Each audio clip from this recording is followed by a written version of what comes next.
Okay. Well, hey, welcome back. I'm Great Grandpa BB. This is my show, my travelogue of sorts. And this is my guest tonight, Keelie. Or this afternoon. It is 6:43. Alright, we got exact time of the sun here on its orbit. And, yeah. So, how you doing? Like, you ready for this? I think so. It feels a little different now that I know I'm being visually recorded. Yeah, yeah. I'm like, I don't know. Am I ready? How do I need to sit right now? I like This that. feels Yeah. comfortable. Yeah, I feel a lot more relaxed now too. Yeah. We're both like, I don't know what. Yeah, I'm here. This is good. Yeah, because we did this before once, but it was all audio only, and yeah, that was a good time, I thought. Mm-hmm. So We're I wanted sitting on to. the floor. Yeah, yeah. This is more like a professional studio, like My fireplace. My living room. Yeah. Yeah. It feels a little bit cleaner. Right. The last phase. That's for sure. That last phase was pretty chaotic. Mm-hmm. So I wanted to start off with something solid. Okay. You know, something Okay. solid to talk about. It's basically, I guess, daily morning routines. Okay. You're always posting about things as if, like, in my mind, you're a spiritual type of a leader in our community. Thank you. In a lot of ways. Okay. Yeah. Thanks. And so that's how I kind of perceive this interview a little bit. Okay. So. Okay. And the reason why I'm asking about morning routines is because I've been kind of like, well, you started that meditation group. And so I've been like trying to start my mornings off by meditating. Cool. Yeah, which I did for a while and then I quit and then I did this morning because I was like, oh, I need to talk about it. How did it go for you? Oh, I mean, great, yeah. Cool. Yeah, I was... what is your meditation practice? What do you do? Well, it was really simple. Like, it was basically, like, I was following something I saw on the internet where it said, you know, like, make your bed, like, drink water, and then breathing exercises, and then meditate, and then, like, do, like, a free writing exercise, read a book, gratitude, kind of a list, you know? Cool. Yeah. And so I just felt like the meditation was all a part of that, you know? But, like, when you meditate, do you... Like, is there a specific... Do you focus on a topic? Do you just try to clear your mind? Do you try to... I feel like you try to get creative and, like... Right. Like, think out, like, plots in songs and stuff when you meditate. Because you told me you did that during Shavasana one time. Yeah, I do. I have done that. During the silent yoga section of the yoga, Mm-hmm. my mind wanders, and I don't necessarily try to be creative in that frame, you know? Mm-hmm. Like, I mostly just don't try to do anything, you know? I just try to, like, have, like, a blank mind, and then since that's impossible, other things arise, and usually I'm working on a song or something, Mm-hmm. and so that's kind of, like, usually what comes up first, you know? Because you, like, naturally live in, like, a more creative headspace than maybe other people. Yeah. Yeah. Yeah, maybe. I mean, probably that's true, yeah. I would say that's a fair assessment. Yeah. Well, how do you meditate? Like, what do you, like, do you focus on something then? I do a is lot it- of different things. Okay. I've practiced a lot of different styles and, like, thinking, like, contemplative meditation is really has been powerful for me. Okay. To understand myself and to understand some, like, very broad topics like anger and grief. Mm-hmm. Like, those are two that I've meditated on a lot. Interesting. But yeah, I think I always ask people that question because I think a lot of people perceive meditation to be like you have to have a blank mind and like clear your mind and relax. Like, those are typically what people think meditation is. That's true. And it's like not that to me. Yeah. Like, it can be that sometimes, but a guided meditation, you're following someone's voice. Right. You can do things like sound healing, right? That can put you in a meditative state. you can try to clear your mind, but there are so many different ways to meditate. There are, yeah. And I think that's the beauty, like, in the practice. Walking meditation. Meditation. I've even... breathing meditations, moving meditations, like Ashtanga. Yeah. Like Kelly Rose has taught us. It's a moving meditation. Okay. You know, so. Yeah, and that I've been... I wanted to ask you, too, about that as far as, like, the walking movement kind of, like, idea of, like... just like, I mean, obviously when you're out in the world, like, you're focused on what you're doing, you know, like from like errand to errand, or from, you know, like list point to list point or something like that. But generally speaking, like, those aren't the most important things that are going on in your head at the time either. It's just like, that's just what's happening or something, right? And then if you can kind of like, I know just my mind wanders, you know, like all through that. Like, I have to almost like, in order to keep on task on what I'm doing in the world, like, I have to say those things to myself a couple times before I even go into the building, what I'm going to do, you know? I'm like, okay, I'm going to a hardware store. What do I need? I need this, this, this, and this. Okay, I'm going to say it one more time to my head so I know, like, not to forget these things, you know? But, yeah, so there's like, this idea of being in the world and trying to find, like, I don't know. I don't know if anybody knows what a meditative state is. I don't know if I know what it is, you know? I know that, like, when I ride my bike, like, I just sometimes just forget a lot of, like, the bike, you know, traveling.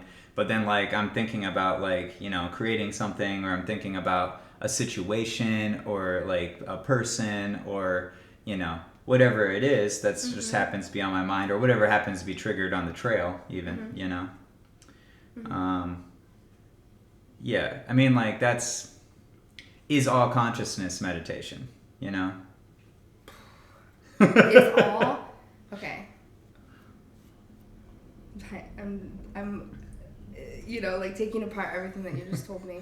Okay. I'm thinking about what I should respond to. Yeah. But, like, okay, so is all consciousness meditation? My immediate answer is no. Okay. But I don't know why exactly. Yeah. I've never thought about that before. I've never thought about it in those terms before, you know? Did you hear that from someone? No. Oh. Yeah, I just thought about that just now, like, in that kind of, like, line of thought. It just kind of made sense. Well, I would say no, because, like, I feel like a meditative place or space is different from just going about your day-to-day life. Because to me, there's some sense of, like, soul connection to it. Yeah, okay. Right? But could you consciously, like, live through that soul's connection? Like, some people talk about that. Right. And act like that's, like, the goal. But then isn't that, like, why is that the goal? Because then I feel like that separates me from my humanity. And that's why people that get super into this idea of, like, oh, I'm an enlightened being, then they, like, also can't connect with just, like, the simple human. And then what's the point? Who cares if you're an enlightened being if, like, you're, like, dismissing this low life right here? Like, yeah, or making that distinction at all. Yeah. So I feel like it needs to be both. Like, I have to have my humanity and I have to have myself. And when I can, like, connect that and, like, be in a place, like, that's meditation to me. Okay, so it's like... Even if my humanity is, like, overreacting and I'm meditating and, like, you know, whatever the thoughts are. Whether they're, like, creative and positive, or whether they're, like, telling me that I'm, like, the worst person ever. And, like, or just all of that, like, negative... Worry, stress, depression, whatever it is. No matter, it doesn't matter what it is. If that's happening, like, it doesn't mean that I'm not meditating. It doesn't mean I'm not doing the practice. Yeah. Like, yeah, maybe I'm not, like, in a peaceful state always, but it's a practice. It's something that you always have to, like, come back to over and over again. Oh, definitely. I don't think anybody finds the end of it necessarily, you know? But that's I like what you said about, like, it being, like, the kind of the spot in between, like, the body and the other, or the spiritual kind of spot, you know, where there's like a connection there. Because like, I mean, I think a lot of people perceive meditation to be whatever is not mechanical or whatever is not forced or something. Because the way that I always perceive it is like just the channeling flow of like thoughts that like the mind produces that I don't really necessarily have control over. It's just that when I meditate, I try to like look at those thoughts as they like kind of travel through me, and then like one at a time and be like, okay, why am I thinking this right now? Like, do I need to think about this right now? Like, what's important about it, you know? And then like you either figure out what that is and deal with it, and then or like be like, okay, cool, and then like maybe I'll write it down on a list or something. I'm like, you know what I should do about that is this, and then I'll try to do that or something, and then like that thought will fly, and then another thought will arise, and you know it never stops, you know. And so to me, like meditation is basically just like weeding the garden of sorts, right? It's like you're like, or watching the clouds float by. Okay, I yeah. learned that from one of my Zen teachers of like having that visual. So like if I'm getting a lot of thoughts, then I visualize, because visualization works for me. It doesn't work for everyone, but I really enjoy it. But thinking about like clouds as thoughts moving just across, you know, over whatever. That's what you're saying. Like you're at this visual of like weeding the garden, like taking these things out. Yeah, yeah. But then comes the question like, what are weeds? Right, exactly. Because like I've been learning about what I've been thinking that weeds are, and how like a lot of things that we think of as weeds aren't weeds. Weed is just anything that you don't want there. Yeah. So then, exactly. What are we weeding out? Like I was in this kind of like practice of weeding out like the bad things. Yeah. Like the anger and the grief. I'll say those because I brought those up before, and then it's like, but they're not really gone. I haven't really dealt with the problem. Like I need to bring those back in. I need to actually like think about anger and like feel it in my body and like sit with it. That's not always the easiest thing to do. No, and anger is very useful, you know, in a lot of ways, as far as it gives you energy to do something. Like sometimes a lot of energy, you know, as long as you direct it in the right ways, you know. It's very hard to direct. Yeah, it is. And it's a weird thing. But yeah, I liked how, like, what are weeds then, right? Is because if the anger is the weed, right? Because that anger might be a dandelion and you can use it for whatever purpose like a dandelion's used for, right? And it's like multiple purposes, you know? And so, but like as far as like what I said as far as weeding the garden, I don't mean that I'm saying that one thought is bad and one thought is good. It's almost like I'm just addressing all of them and putting them in the right places, you know? Noticing them, sorting out. And then just like, and then your garden is focused on tomatoes, or your garden is focused on producing, you know, food that I want, or herbs that I want, or, you know, like, not the prickly things that are going to hurt my feet, you know, like when I'm walking through the garden and like harvesting or something like that. Like eliminating the thoughts that are going to prevent me from achieving what I'm focused on, almost, right? So going back to what you first like started off with then, morning rituals. Okay, yeah. And like, what are you thinking about that topic? Because we totally got sidetracked talking about meditation. So well, yeah. What is it about morning rituals? Well, that's what I was kind of focused on the morning ritual about. I mean, like it's, I think everybody either has one. You know, like, does it matter? You know, like, can I just like jump out of bed and just run? You know what I mean? Or what is a ritual? Right, routine, or just like something that you consciously. Is a routine the same thing as a ritual? No. Like, does the ritual just like connect to the spirit of the person? Or because the word ritual sometimes like has more of that like religious connotation. Yeah. Yeah. And a routine is just a habit. Yeah. Yeah, that's true. right? So Because, but habits are like, I mean, in the broad spectrum, right? Like habits, routines, like all these things that you do is what you become, right. is what ultimately is what you are doing, Right. and where your energy is going. Mm-hmm. And so, from that standpoint, like, yeah, I mean, like focusing the mind and really like finding out what you want to get done with the day, and then like valuing your time and prioritizing things, and like I think that that's very useful. You know, as far as the ritual side of it, like, I mean that would be like the meditation side to me. Where you're like not really focused on any of that. You're not focused on trying to like figure out where your priorities are at all. You're just like letting all of the thoughts fly as they land, and then just kind of like sorting through them a little bit, so you're like, okay, well, I want to at least get a few of these thoughts out of the way so that like so that I can like function in the world. And then is that ritualistic though? Because that's very mechanical in a sense, because I'm just like, okay, I'm just like, my mind needs an oil change real quick, or something like that. And, and there's nothing really spiritual about that unless you think that consciousness itself or, like actually just like flows from someplace, which is exactly what I think a lot of times.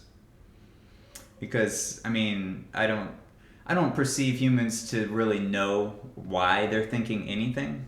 Like the why we're thinking part like gets me, like all these thoughts will just come to you, and you don't really have any necessary. You can try to stop the thoughts, but like it doesn't work great, because those thoughts are happening for a reason. Some people do stop their thoughts a lot, though. Do they? Yeah. I think so. Or stop their expression of them. Yeah, well, case, the expression of them, yes. Yes. And it haunts them? Like halts them. Oh. Yeah. Yeah.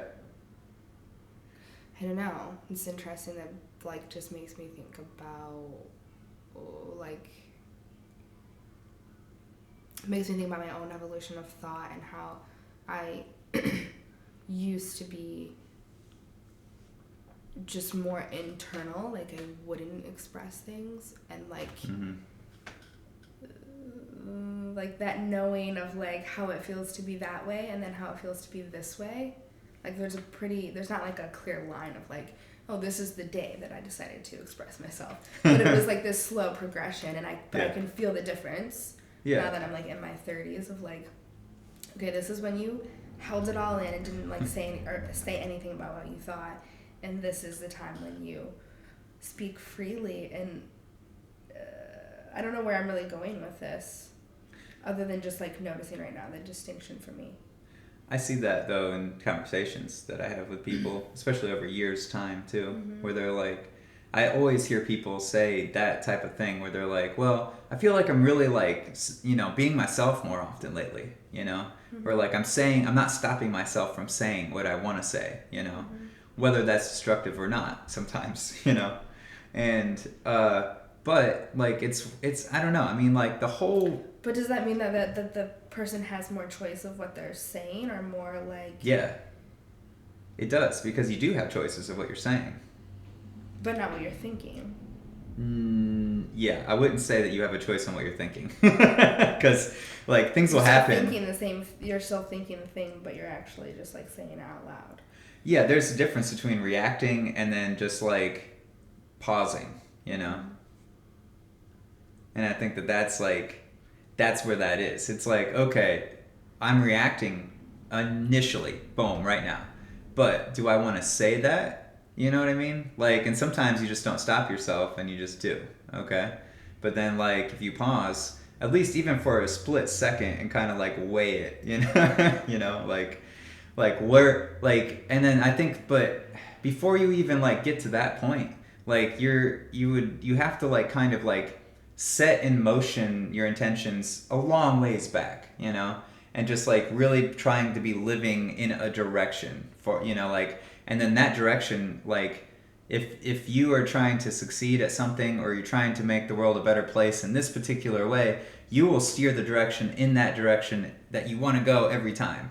And given that pause without the reacting of, like, like maybe you want to say something kind of snarky or something, like immediately that's what you think. And you're like, this isn't going to help the situation, Mm-hmm. And then you just stop yourself immediately and, like, listen. And, like, when you listen, you're like, okay, I'm being dumb, like, because they weren't even really, like, who I thought they were, because when I listened for 2 more seconds, they said this thing that illuminated this whole other section of the world for me that I can now be more, like, proactive in, and be like, okay, cool, now that you said this, like, I love, like, this part of it or something, and that's kind of like the art of conversation in general, Mm-hmm. is is knowing that well, and then you have to watch yourself make how many mistakes over the course of years, where you're like, even like Sunday morning, I'm driving back home at 4 a.m. Man, I should have ended the conversation like that, and that would have been like, I would have been king, boom, like, and that person. But either way, I guess it didn't really matter, I never think about those kinds of things. You don't? No. Wow. Yeah, I always do. Always. Like, at any, like, especially, like, big parties, or, like, any kind of engagement with people and things. More or less big parties than individual. I guess sometimes. I can't say that's been, like, a strong thought of mine, or, like, worry. Yeah. But going back to, like, for me, as being the version of me that was like not as expressive, I think that I know that I even stifled thought. Like, it didn't even let the thought come to me to be angry or disgusted with the person. Okay. Because I wouldn't even let, like, I was just, no, like, I'm not even gonna, yeah, like, entertain think that. Yeah. Mm-hmm. So then just, like, allowing yourself to think and express, and, like, what you're saying of, like, the pausing and not reacting from some hurt or wounded part of yourself, or yes, projecting onto this person, and just being like, yeah, what would actually drive this ship forward, rather than just, like, having that extra patience to, like, mm-hmm. see where it goes, instead of seeing it through your own lens of whatever your history is with the person, whatever, like, maybe they're, like, coming at you hard. History, perceptions, Yeah, because just the feelings in the moment, how hungry or tired you are. Yeah, or the other person is, like, that person could be going through some stuff that you have no idea about, I would assume that most people, I'm going to start assuming that, because, like, most people are going through something that I have no idea about. Yes. And that I should have compassion for. Yes. I've been trying to have compassion for just, like, everyone. And it starts with myself. I've been having more compassion with myself. Yeah. And being gentle with myself. You say, like, okay, morning routines. I was questioning, like, am I really, like, are my morning routines, like, in check? Or, like, I don't know the word I'm looking for, but I think having Roz helped me out a lot with that, because I was like, she needs this, and I need this for her and our relationship. So Noah and I made, like, a little color chart of a routine for her, and it was just, like, magic. Yeah. She just, like, saw it, connected, we connected, we were all on the same page as a family unit. This is the routine that gets set in place, and now it's just, like, the routine. Yeah. And it's like clockwork. So I'm like, this feels really good. Yeah. This feels really good to do this with her. I need to do this with myself. For sure. So then I started doing things with myself. And just being, like, totally fucking gentle about it, too. Yeah. Because I have a tendency to set really high goals and really high standards for myself and everyone around me. And then if I don't reach that, then I'm like, oh, I know. Yeah. Oh my God. And do whatever I set out to do. And I'm just like, I'm trying to let go of that. That's hard. And it happened for a while. But, I always had this, like, idea of, like, how to start habits or routines. And I always, like, made it too big and broad. Right. And Yeah. having a toddler, I've been working with toddlers for 5 years. I'm like, Everything's immediate. back to simplicity. Yeah. You know? Mm-hmm. Change one thing, and then when that's established, change another. You know, Yeah. I was trying to change all this shit. Yeah. And just like become anew, and like now I'm starting to feel that way. So now I'm starting to feel like the freshness of like having these routines that are now in place. Yeah. That you don't have to think about. I do yoga every day. I don't always do an hour, 2 hours of yoga. Sometimes I do. Yeah. If I'm lucky, cool. That was great. But I don't get down on myself if I only do one pose. Yeah. Whereas I used to be like, you're not doing enough, Keelie. Yeah. Yeah. You know, that was when I was really like, you know, that was my main thing. I was teaching yoga all the time. For sure. You know, and still trying to work in like a self-practice. And if I didn't, I would just be like harping on myself. Cross between like a flight of Icarus of like achievement of sorts, right? Like, or like, or that competition mindset or something even. Oh yeah. You know, even competition with yourself is unhealthy, I think, too, in a lot of ways, because you're just like, I don't know. Yeah, I mean, you're always it's comparison. Yeah. It's just like, that is a comparative mind. Getting caught up in the past, getting caught up in the future with yourself, or with other people. Doesn't matter. Like, and so when you're caught up in that, like, you're not, like, if you're in a comparative mindset, like, you cannot be in a meditative space. Yeah. You're just caught up in like back and forth, like judgment and math and mechanics and like this like strict black and white. You know, like this morning I ran like a mile, like, and I'm like, wow, I used to run 3, you know, in my mind, and I'm also like, wow, it took me a whole 10 minutes to run that mile. Like, that was slow. That was really slow, you know, and like that's what I'm thinking to myself this morning. And I generally don't think that. I just happen to look at the clock, you know, and I was like, oh, it probably took me like 10 minutes, and I haven't even thought about like time in. As far as like exercise goes, you know, in years probably, you know. But that was, I don't even know why it came up to me this morning, you know. And then I started like going through in my head, and I was like, man, what was I like? I was 12 years old, and my dad started running with me when he was my age, you know, and he was getting about 10-minute miles at that point too, you know. And I was like, man, you're going slow, Dad, like 10-minute miles. Like, I remember 12-year-old me saying that, you know? Mm-hmm. But now I'm just like, okay, I get it, you know? Like, yeah. It's weird. Bodies change. Yeah, they do. And you got to be forgiving on your own mindset about that kind of thing, too, I think. Because, I mean, I was straight up comparing, you know? Mm-hmm. So, and then it leaves you feeling the sense of like you didn't really accomplish anything, which like you did. Yeah, because you moved your body and like you get back to the basic of like connecting with yourself and your body. Like, just keep doing that. Like, and it's gonna change and it's gonna evolve in how it looks. Mm-hmm. But and it's like you got to keep current with. It's like any kind of a practice, you know. Just like, it's like, okay, I ran a mile today, and I did that on purpose because I knew that the bone density in my legs aren't as thick as they should be because I haven't been running all winter, you know? And so I've been running like once or twice a week to try to like build back up. I ran like 2.5 miles last week once, you know? But then, you know, I don't know. That's just, you know, the whole physics of the situation. And like, I'm like physically stopping myself short of like going that distance and all that. Because I guess it goes back to like, what's your goal? What's exactly. the purpose of you doing it? Yeah. And if I just run 3 miles right now, like my legs are just going to be so sore I can't walk for the rest of the week. And then that's not going to make me mentally want to come back and do that again. And like, sometimes working out really hard makes me want to like do it again. Yeah, that's true too.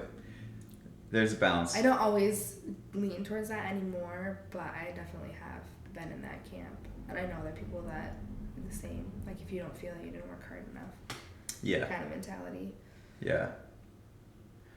But I know that like for myself, I've been really focus on building strength, and if if I don't keep like a regular yin practice where I'm just doing restorative, I'm just sitting in poses of like with no like expectation, then I'm hurting. Like my knees are hurting, my back is hurting, constantly sore, and so then I'm just like, wait, why am I doing this? Mm-hmm. Yeah. What's the point of getting stronger and working out every single day Right. to a high intensity when I notice within a week how my body feels after it. Oh yeah. So I'm just trying to be more like really mindful about the pacing. Like Yeah. it's less about like timing and more about like how I'm pacing my physicality. Yeah, because it's a practice, you know. It's like it's a prolonged like attempt at something, you know. Living. Yeah. Okay, cool. Really. Right? Yeah. That's just what we're trying to do, is just like be alive. L-I-V-I-N, right? And like do some things. Yeah. It's like I have a certain like time before I die and I want to get these things done. And I know that if I exercise, I'm going to get more of those things done because it's going to make my brain snappier. Why do we want to get things done? That's my question. That's another thing, yeah. What is there to do, right? With getting things done. We're so obsessed with like the masculine side of life of like doing things and accomplishing things. Yeah.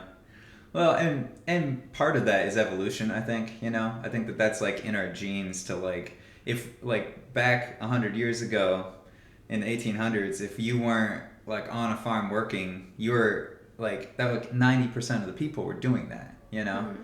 And so like if you weren't doing that, like you could potentially starve in the wintertime or, you know, like that was the game. That was the world for, you know, the last 500,000 years, you know, that humans have been here. Like we had fire and then, you know, it's just always been, what do we got to do next? What's next on the agenda? Like, how do I get things done?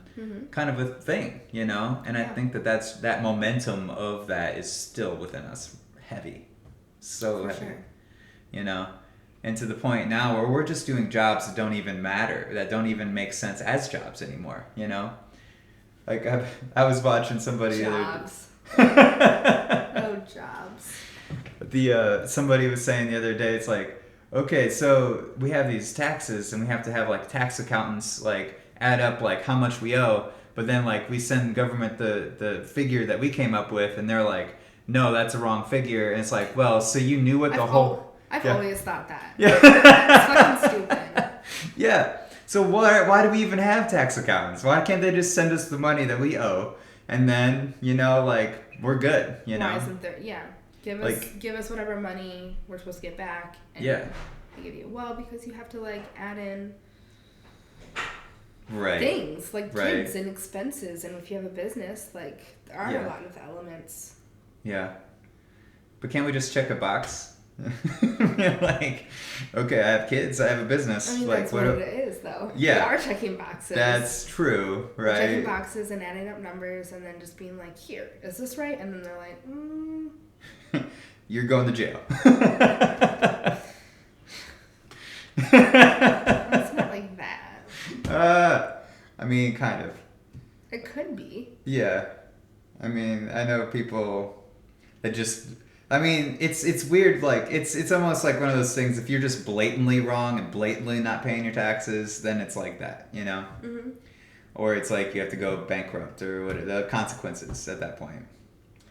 I don't know. I don't want to get into the nitty-gritty of taxes right now. Let's not talk about taxes. How do we get on taxes? I don't want to talk about that either. No, Moving on. Yeah. So, what else did you want to talk about? Yeah, so I have a good segue from the competitive world into...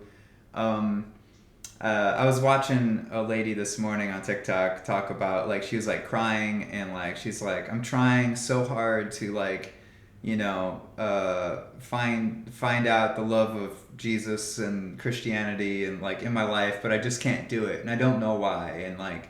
You know, this, like, whole, like, I watched the whole thing because I was like, wow, this is, like, you know... Like, was it for real? Like, she was really crying about it? I think so. I mean, like, and that's what I was, like, you know, skeptical, obviously, and I was just like, hey, you know... And what's like, because then I got on the comments and I was just like, I commented, like, I was like, question everything, it's really healthy for your imagination to do so, because I felt like that's what everybody else would be saying, but then I went through a list and there's like 11,000 comments on this, right? And like every single one I saw was like, Jesus will help you, Romans this and all this, and I was like, whoa, like there are a lot of people like out there that like really, really like are trying to help her like get there, Uh-huh. and that just seems. Wait, do you know this girl? No, I have no idea who she is. Did you just find her by like scrolling around? Yeah, definitely. Just random, like. Honestly, I do not like. I have TikTok downloaded on my phone so that I can I'm check it on my stuff. I'm kind of new on it myself, but like, I don't really like get the algorithms where. But anyways, okay, you saw a video of girl crying. Yeah. To help her find Jesus. Okay. Yeah, and I feel like everything that we've been talking about up till now, has been very like realistic, spirituality in a sense, right? Like we're trying to like. Maybe. Yeah. Well, I mean, as far as like proactive, like real world, like what are my thoughts? Like how do I, like deal with them? How do I like live in the world kind of stuff, you know? Whereas to me, like, just religions in general, I guess, hit me in a way that's like, the world isn't real, and like, as long as you follow this story, like to me, like it feels like we're just making up our own story to live by in a lot of ways, like we're like, oh, it's like a garden and we weed it, or oh, it's like clouds, passing by, and we're just making this up. I'm like, I completely made that up, like on the spot, and like, but like that's what the world is to me. It's like I just make up everything, like I completely write my own story for the world every day. Yeah, You you do. know? Yeah, for sure. That is what you do. Yeah. And so to me, like seeing other people trying to adhere their life to this story so hard that somebody else wrote a long time ago, like just seems like, wow, okay, like how many people wrote stories to live by, like thousands and millions of stories have been written over millennia of time, and this person. So you're asking like why Jesus? Or or what? Like what's? Or it's hard for you to like understand that their perspective is so wrapped up in that story. Yeah, it is.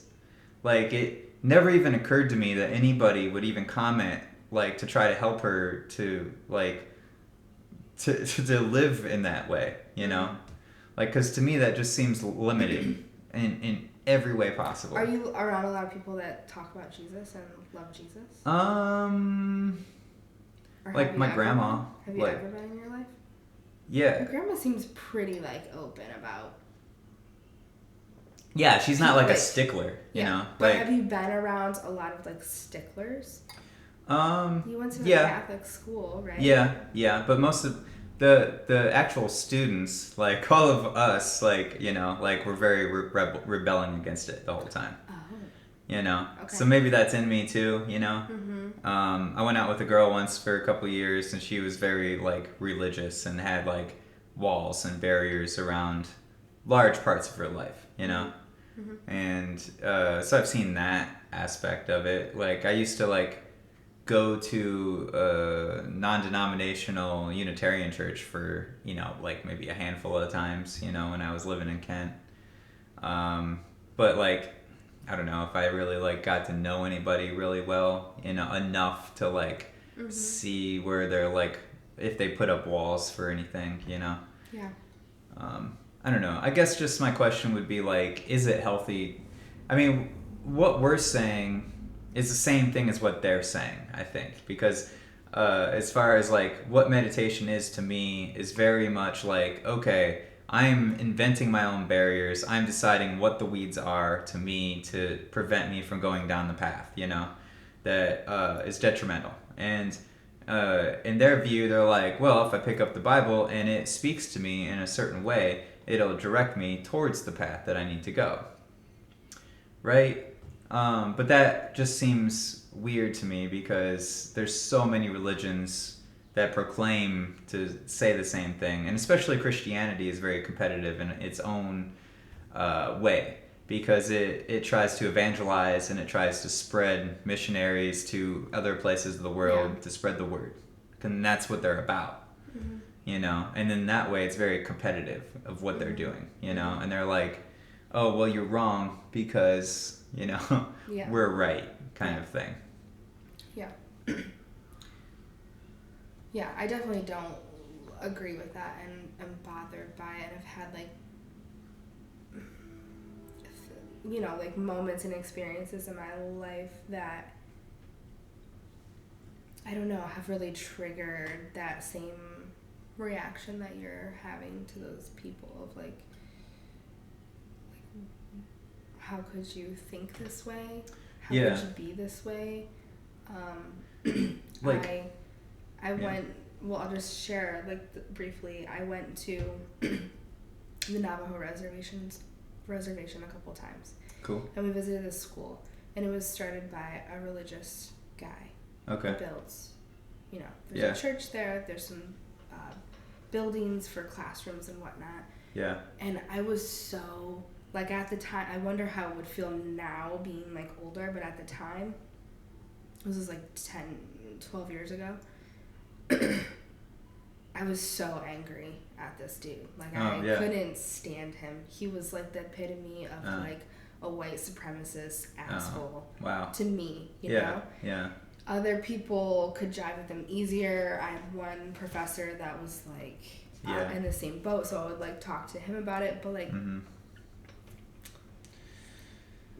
for me, it was, like, why do you think it's, like, so good of you to come onto their land and build them this facility and, like, have them go to church all the time and, like, believe in Jesus, and, like, then you become this, like, righteous man who, like, is saving these kids, these poor kids. And it's like, in my perception, saving them would be, like, build them a building that they can sustain on their own and they can teach what they want to teach. Yes. And the indigenous culture can still stay alive. Because that's their culture. Not putting your fucking church on their land. Yeah. You know? Yeah. That's, so, like, I've done a lot of work to try to, like, have compassion. I don't even remember that guy's name. Good. I'm glad that I didn't. But I can see him. Yeah. Because he's wearing a fucking cowboy outfit and some snakeskin boots and a cowboy hat and acting like he's the shit. And it's no. It's like, all right, man, just sit down for a minute, like, here, give some kids some used clothes and you're looking like this. Super we were talking about Oprah. Narcissistic. Right? Like, if Oprah really does have a house that's basically a closet to hold all of her clothes, it's like, that's kind of shitty, Oprah. Yeah. But like, also, Oprah, you're doing some really great things for people, so I don't know how to feel about you.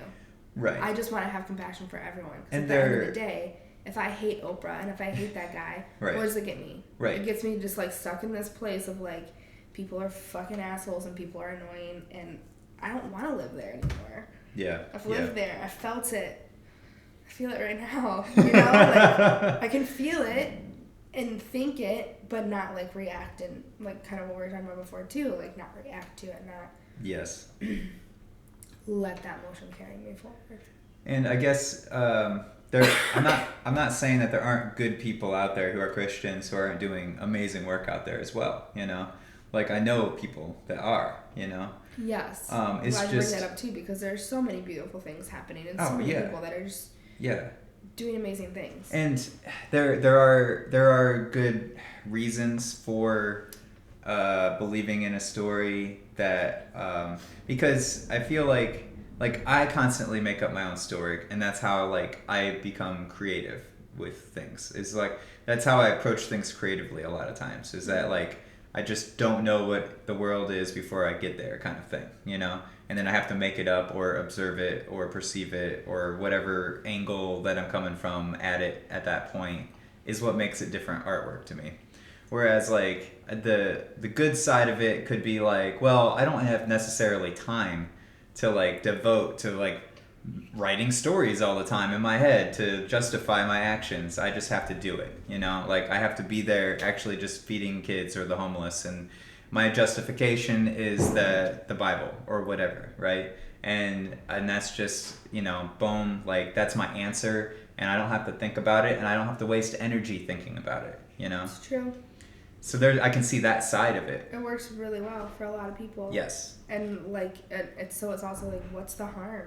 Yeah. Why is it, if someone's like harming someone, then yeah, but like, you know, going back to the example of the guy in the Navajo reservation, a part of him is helping those kids because they get meals there. Yeah. And maybe they wouldn't have a meal. Yeah.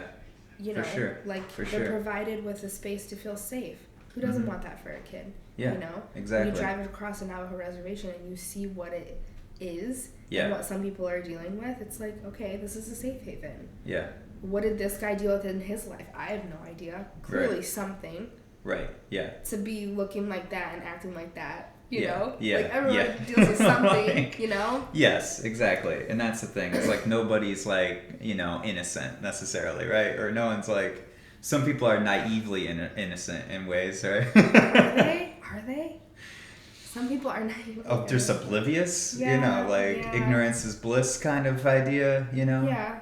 Like, but they just don't know. They just don't know that what they're doing is completely like narcissistic. Oh, I've been there. Right. Yeah. I have for sure. been ignorant of Yeah. this. Yeah. I probably still am in some ways. Yeah. Well, When and we're that's, like 70 and we're like having a discussion, we'll probably be like, man, yeah. Right. remember? Or maybe we won't remember. Who knows? Right. Yeah. Like I generally don't remember a lot of things, you know, but. But yeah, Because like, you're always creating your own stories. yes, exactly. And then, so what was my story yesterday, right? Like, who knows, I right? have no idea. I don't really even know what we're talking about right now. Yeah, right. We're just talking to talk in a lot of ways. Honestly, I thought they were going to talk about education. Did we talk about right. that? Yeah, I guess so. Because you were like, what do you want to talk about? And I said something. You said something else, and you said, actually, I'd be interested in some education. And I was like, okay. And Yeah, then we you're can like talk. running routines, Yeah. and I'm like, sure. Let's go with that. Well, yeah, I mean, that's just what I, like, My allergies. Let's talk about allergies for a second, because I feel like my allergies, is this allergies? I've never, like, I had allergies in the past, and they went away. Oh, man, yeah. And maybe they're back, and I heard you say something about allergies. Oh, I did, yeah. I used to have allergy shots as a kid.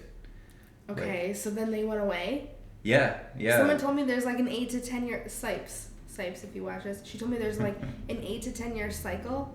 Oh, really? Like you can have them and then they can go away and then they can come back. Well, there's the entire cell structure of your body changes every 7 years. Right, so like allergies. Yeah.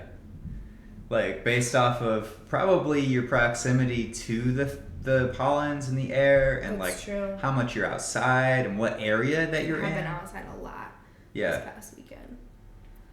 I mean, have you been outside a lot for the last 7 years? That's the question, right? Yes. Because that is what your body is built from, you know? Like Yeah, I have been all of outside a those lot. things. Yeah. I mean, that could be, I mean, I don't know how any of that works, but like Me that's, yeah. But Never that's, really thought about it before. but that's definitely part of like what we were talking about earlier. Like we don't know what people are going through in their day to day, you know? And they could just be having bad allergies and that's irritating, you know, to people in that way. True. So to relate it to education. Sorry, allergies to education? No, to relate. Everything's connected to everything else because we all live on just one planet. Do we? Um. There's multiple universes here, so I don't know exactly where everyone is on the spectrum. Okay. Fair game, right? Like. What is this? Oh, it's a balloon. Okay. Yeah, I saw Rozzy with some earlier. She bit one today and it popped in her mouth, and Oh wow! Yeah. she had that whole experience. That is definitely It was a balloon that Noah drew a frog on too, so she Oh, was wow. like, "I bit the frog." emotional connection to a I living ate the, being. She kept saying, yeah. "I ate the frog." Yeah. Has its own energy at that point that like pops.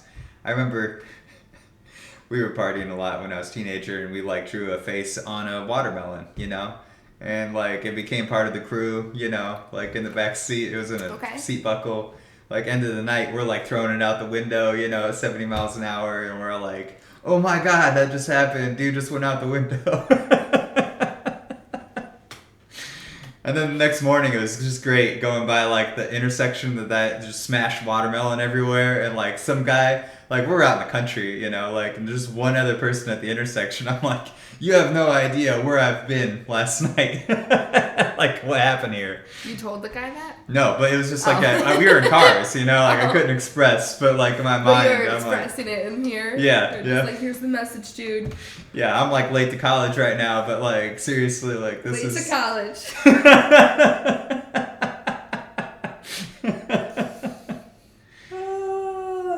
Yeah, that was my I was first. very rarely late to college. Oh I yeah, took college very seriously. that was my first semester after high school, and I did not take that semester seriously at all. I could see that.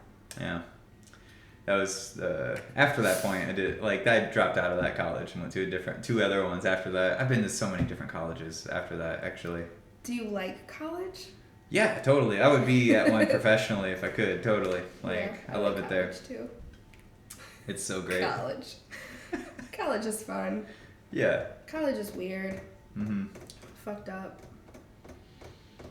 We're all in debt from college, our generation. Yeah. Yeah. Yeah. And then we're still not making money. Yeah. It's a weird. So it's like, cool.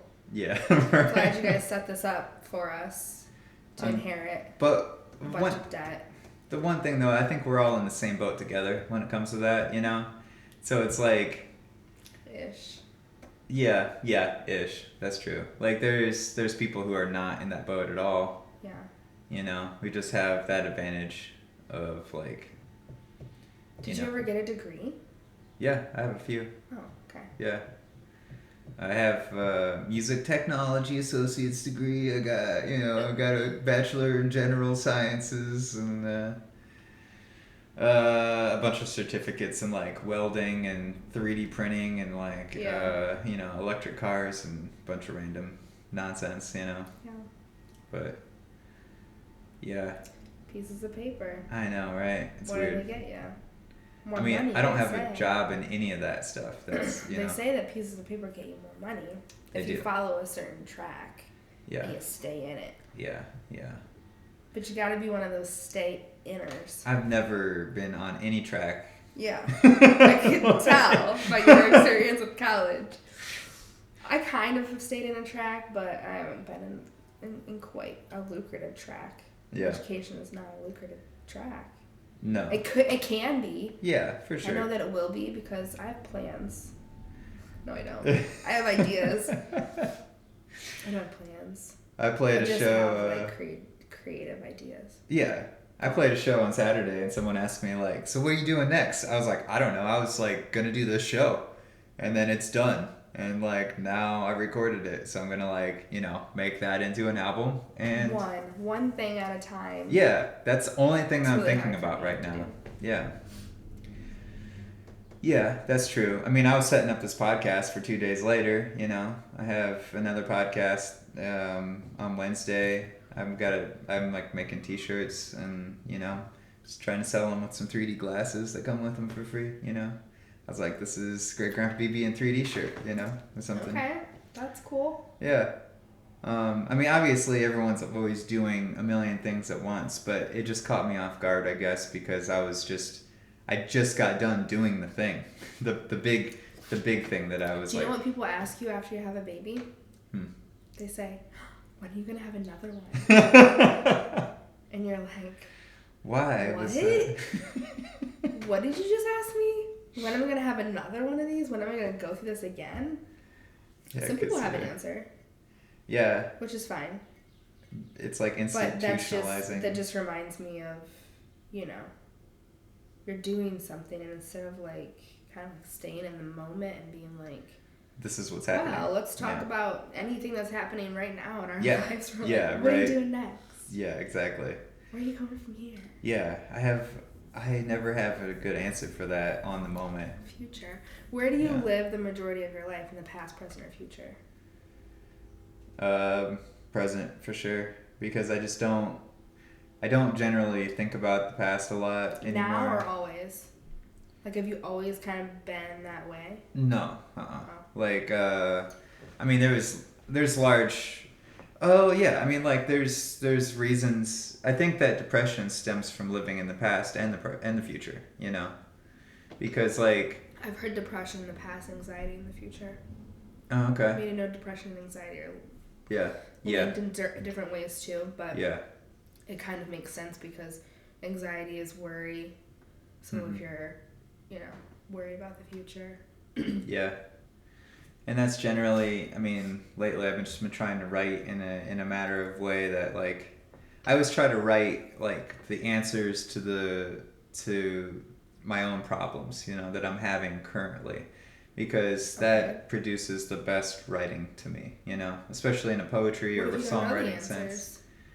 Well, I write them in ways that like, all right, you put yourself in a third person and you're looking at yourself and you're trying to tell yourself what to do, because that's so much easier to do in writing than to actually like just think it, because like when you're writing, you're actually like projecting it, and like outwards, like as if you're like talking to somebody else and we're like, oh well, your problem is this, and like obviously this is what you need to do about it, and it's so much easier to tell somebody else what their problems is and to try to like teach, so to say, than it is to like tell yourself anything, because you're already having a problem, so why would you even listen to yourself about this at all, But if you're like, okay, this is my problem and I want to try to teach somebody about this problem, okay, and then you write about it and like, okay, this is why I'm having a problem, or like you write long enough about it, you're gonna like hit pay dirt sometime.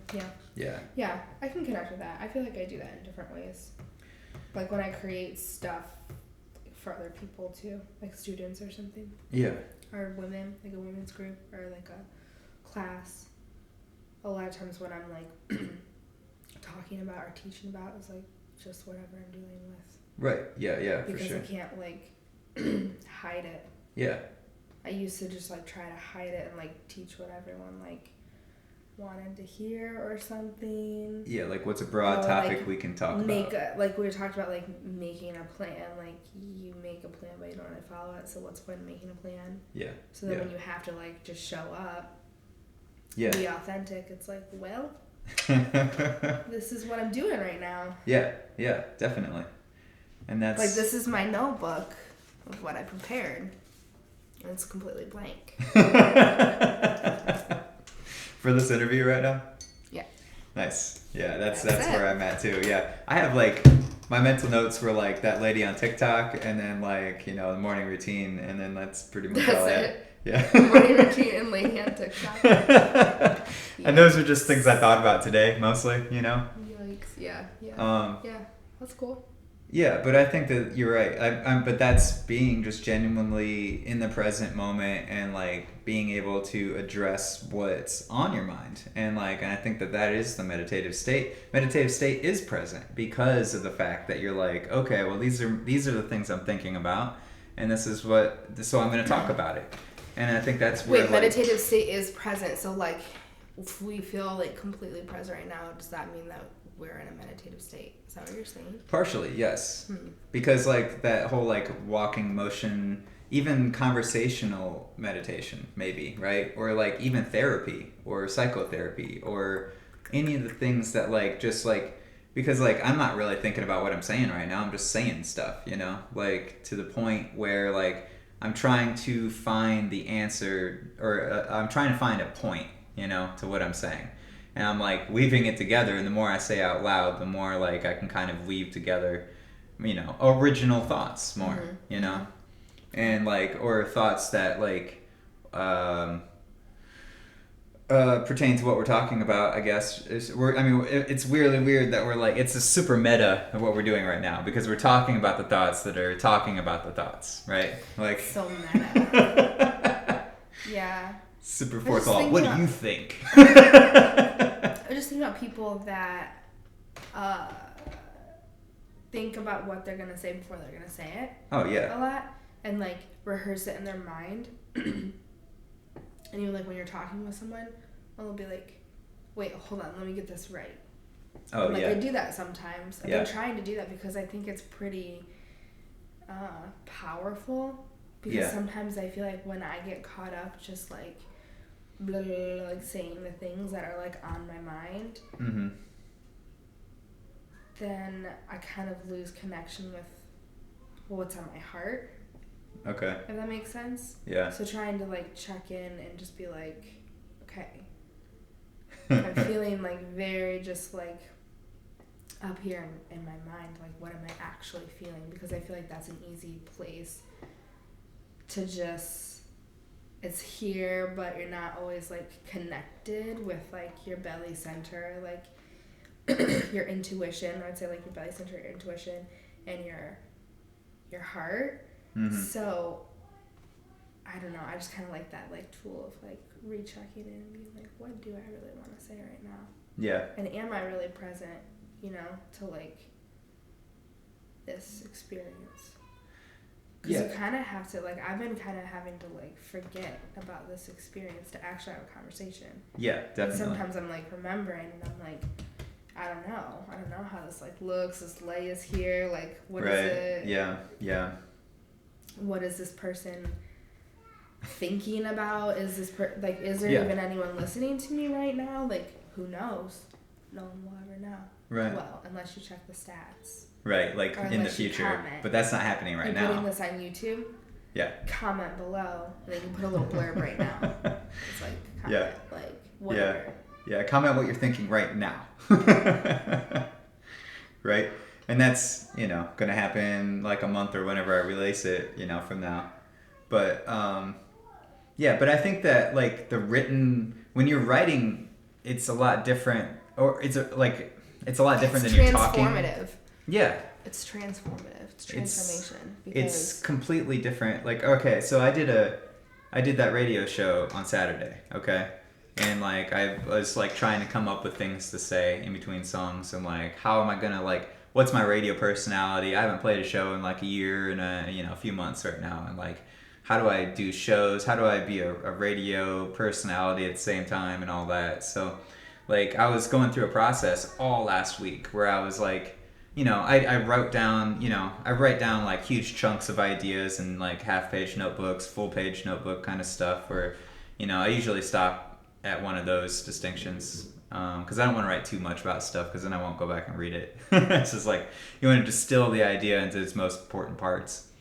And then, but then I was writing skits that I could do on the radio, like I'm like, oh, I could do this voice and then these would be the characters that are talking, and like when like, and I was like, I was going to do a Rick and Morty like skit on the radio, Okay. And like, and then I convinced myself not to do it before the radio show started. And I was like, well, I have this whole poetry thing. I'll just do that instead, Mm-hmm.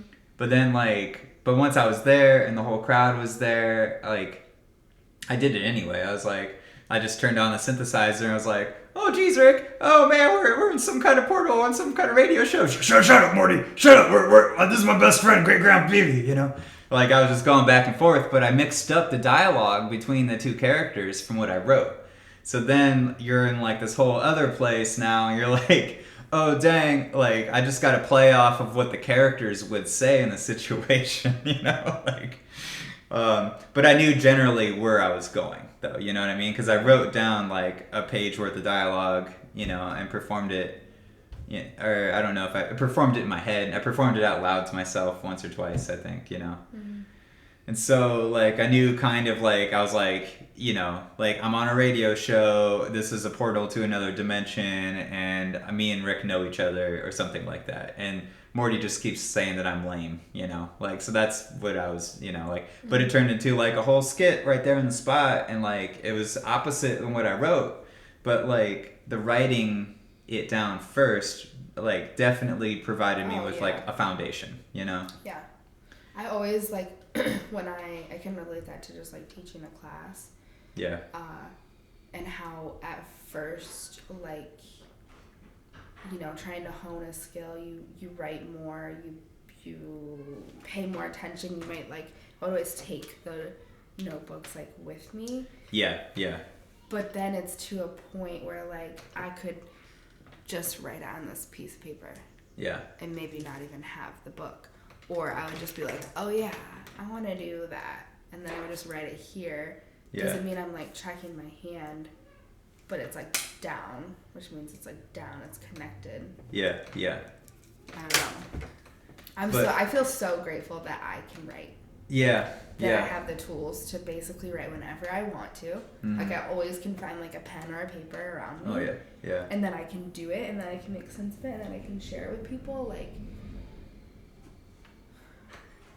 I don't know. I just have a lot of gratitude for writing. I've been thinking about that a lot over this past year. Do you Because feel... I've gotten back to writing, where, like, I grew up writing in journals, writing a lot, like, sharing stories and poems and stuff like that. But... yeah, just thinking about the basic. So it's like a cathartic kind of, like a therapeutic kind of thing for you too? To write? Yeah. Yeah, for sure. Yeah. Yeah, I can't imagine my life without being able to write. Yeah. Because now I'm thinking I can express more verbally, but like I was always expressing, I just was expressing through writing. Yeah. Yeah, definitely. So, you know, to not have that tool, to not know how to write, to not know how to read, to not have the supplies at your disposal. Like, some people don't have that in this world. Yeah. So, like, how is existence for you? Yeah, how do they do that, you know? Like, so alright, so here's an idea. Like like how like filming and like audio recording and like doing a podcast like this, right? It feels different than just talking to somebody randomly that we're not recording it, you know? But it feels like a thing where I can almost enter the mindset of me writing because it's being recorded. You know what I mean?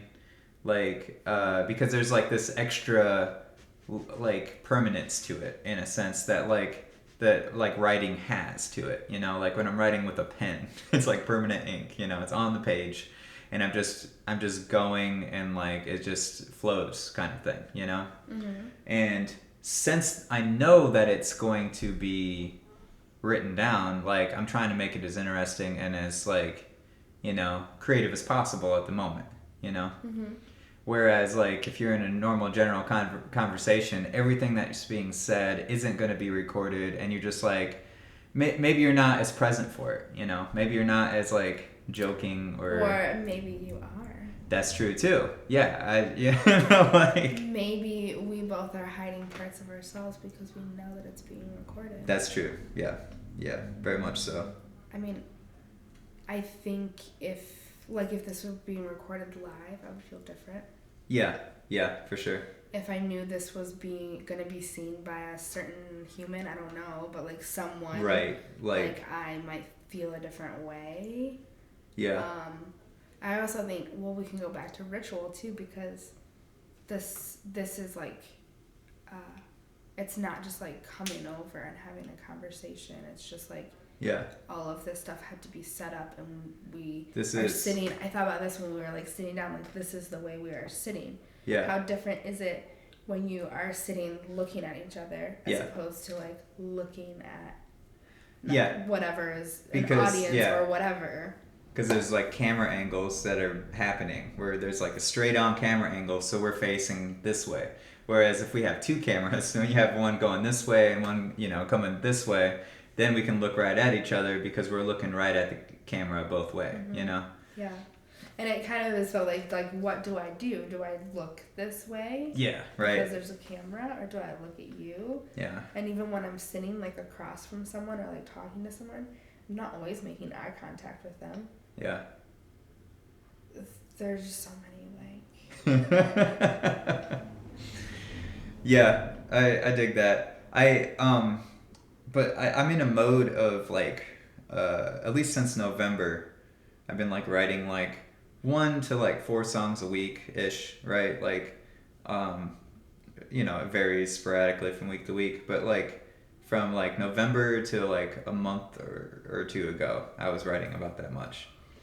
And so anytime I had an idea, you know, like it would always be like the first time I picked up an instrument You know, like you just like you're not even thinking about it. You don't know what you're playing, and you're just like, oh, that's really cool. I could do this next, and what about this? And it goes in here. Okay, cool. And then I hit the record button and record it real quick, and then later that night I'll record the whole song with drums and bass and keys and everything else on top of it. You know, and I was doing that like almost like at least a few times a week. You know, and it's a really weird mode to like be able to take notes, like live notes like that almost, you know?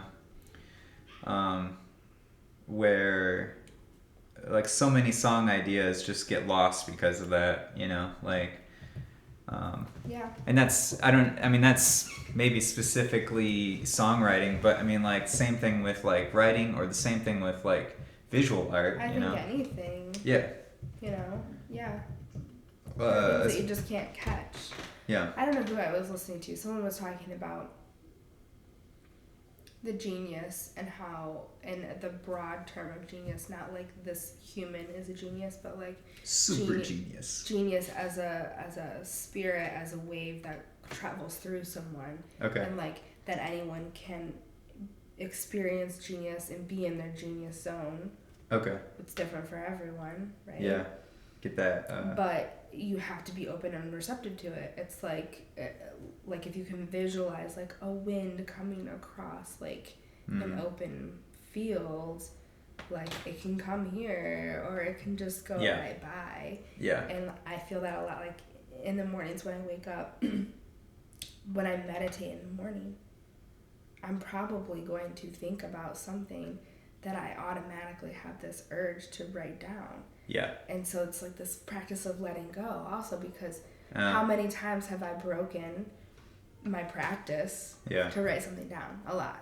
Because I'm usually like, whew, okay, let me just stop and I'm just going to do something totally different now. Yeah, yeah. But letting go of that, or like even like dreams, waking up from a dream. And then writing it down. A dope ass dream that I'm just like, I need to remember this one. This one taught me something. Right. I need to write it down. Don't always though. Yeah, yeah. But sometimes it helps if I speak it out loud or I tell someone else about it. Then it's like cemented in my mind a little bit more. Definitely. But I don't know.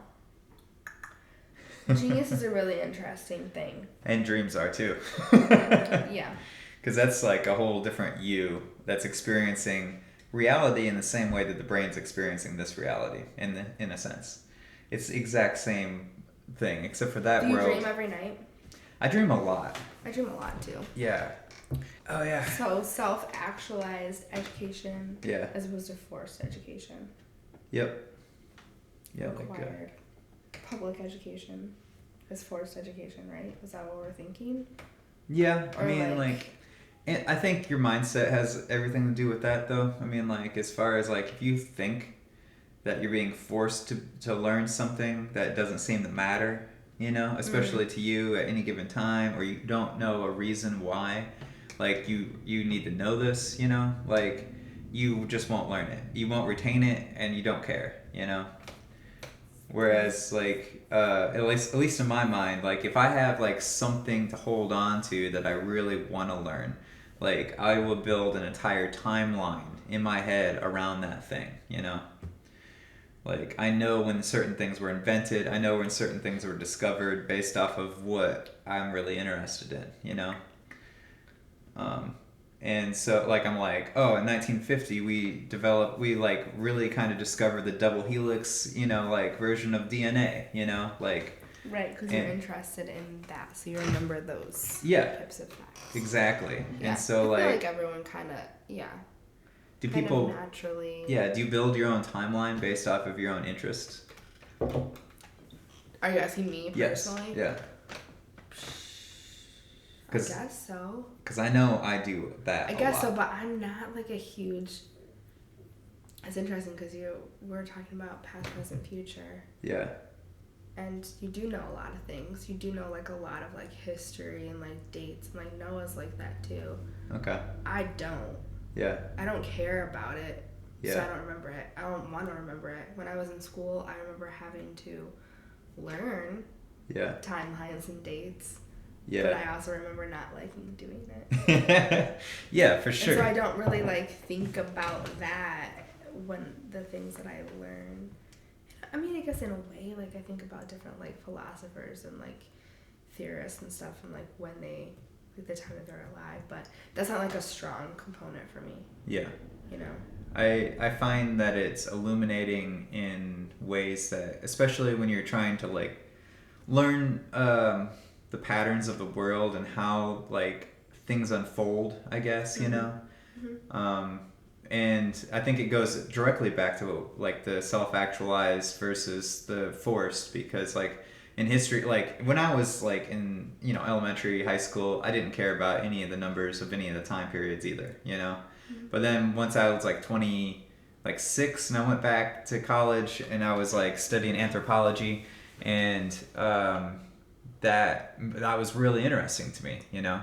Like I was like, oh wow. Like I didn't even go for anthropology. I was going for like politics for some reason, you know.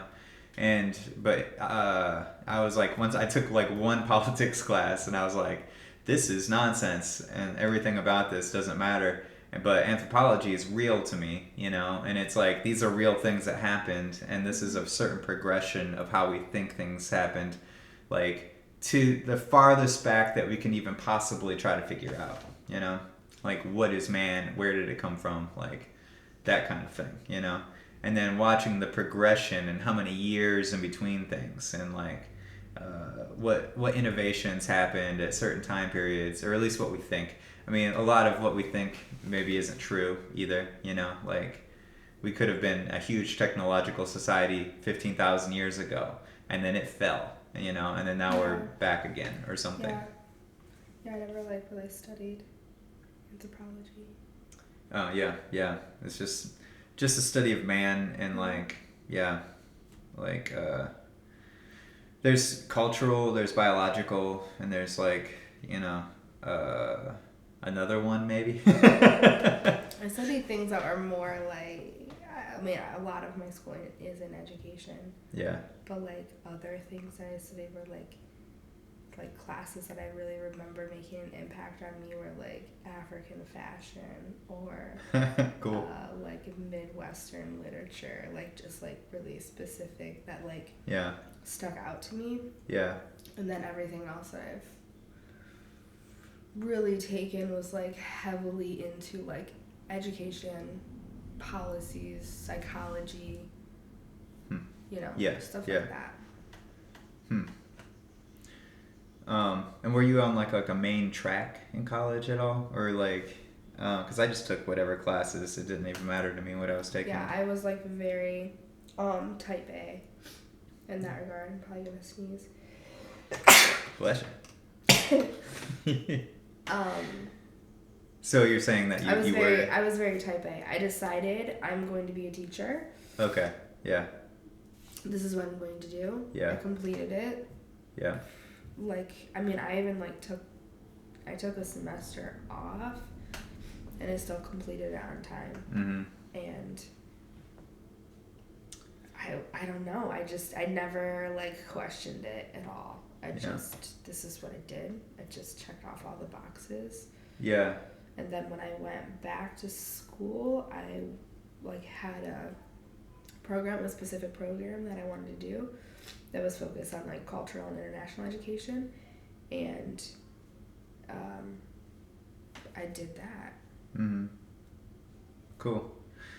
Yeah, because I mean, the way I approached it, I felt like the best things to learn were like at the crossroads of, you know, like being a teacher and being, you know, a scientist, or being a musician, or being a pilot, or, you know, like all of these different worlds, you know, like or a geologist that I wanted to like learn, or at least have like foundations in, you know.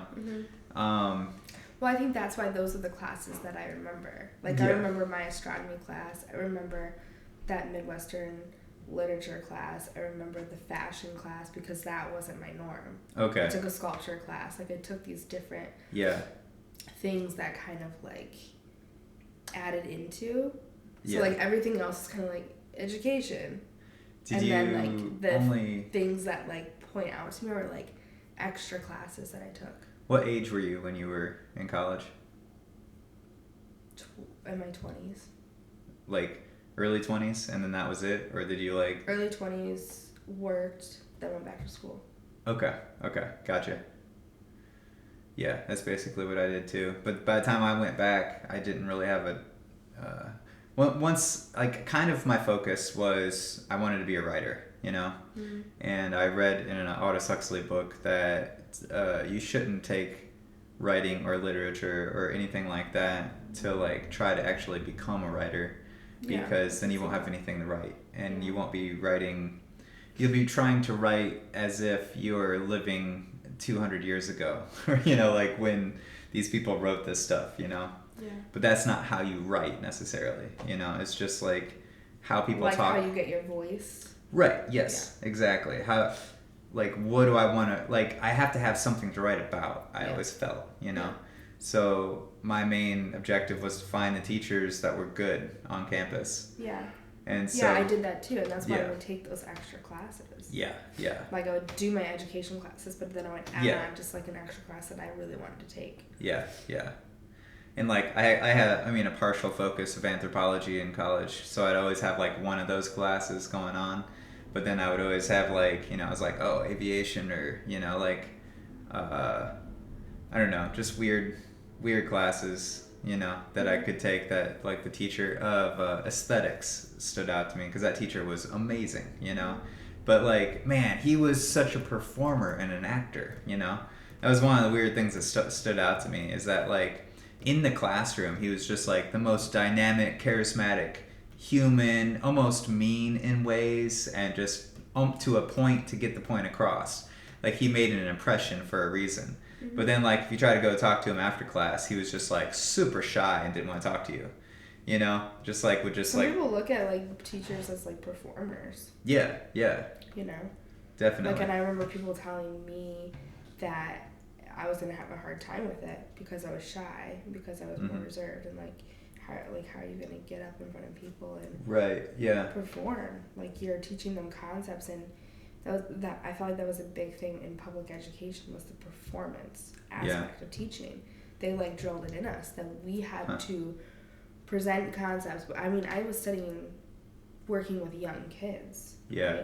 So it's like, you can't go up there and be dry. You have to be interesting. Yeah. You have to like spark their curiosity. You have to like get them and hold them there. And like, you can't necessarily doing that by sitting back and being quiet.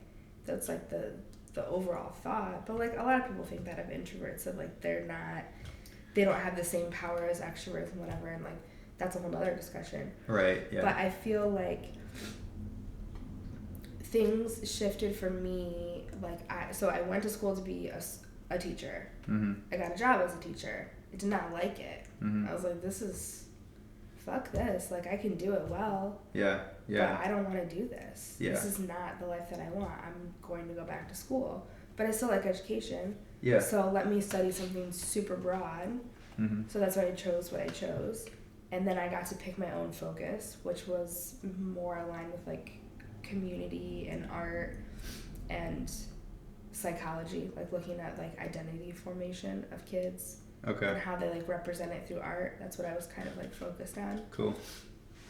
And that like opened up, that was the stuff that I really was like enjoying. It was broader. It wasn't just like, all my classes weren't just focused on education. And then where was I going with that? Oh, but then from there, I started working with adults, which I'd never worked with adults before. Yeah. I'd always just worked with young kids. That's a whole different, yeah. I had a teaching assistantship, so I was teaching college freshmen about education. Yeah. About the system that I didn't even like or want to be in. Yeah. So then I'm like, okay, hi, like, I'm Keelie, this is your intro to education course. And I got through it as well as I could. Yeah. I don't really know. Like, some of the lessons that I was, like, it was like I had to teach a certain curriculum, certain lessons. Yeah. This was how it was supposed to be. Okay. kind of like presented, but you had a little bit of freedom. I mean, and that's cool that you like at least have guidelines, you know, like so Yeah. you have something to go off of, you know. Yeah. So I got some freedom with that, and I was like really digging just working with older people, not having to do with like behavior issues. It's kind of, it's like it's just a different dynamic. So then I started teaching adults how to speak English because I really like language and like communication and connection. So I did that for like 5 years. Damn. Yeah. And I liked it. Mm-hmm. I was getting paid well doing it, but I was always kind of like filling in like other things like art and yoga. Yeah. And I kind of did that part time, and then always like filled in, just started like training, doing all kinds of training in yoga, anything that I could do, which is that's education as well, but it's a whole different format. Yeah. Right? Going into a yoga studio and sitting in a big circle. That has its own culture too. And learning about the human body, like. Yeah. I love that style of learning. Yeah. Like immersive, kinetic, movement, relationship, like I love that style. So then I just kept doing that, doing art, whatever. And then through getting an art teaching position, I was offered a chance to work with toddlers. Okay. And I'm like, man, I don't know. I used to work with toddlers. Yeah. Done it before. I enjoyed it, but I was also 21. Oh, yeah. I don't know if I really want to work with toddlers again. Yeah. But I was like, I don't know. I'll just give it a chance. I need a job. Let's just do it. Right. Yeah. So I did it. Yeah. Sometimes push comes to shove.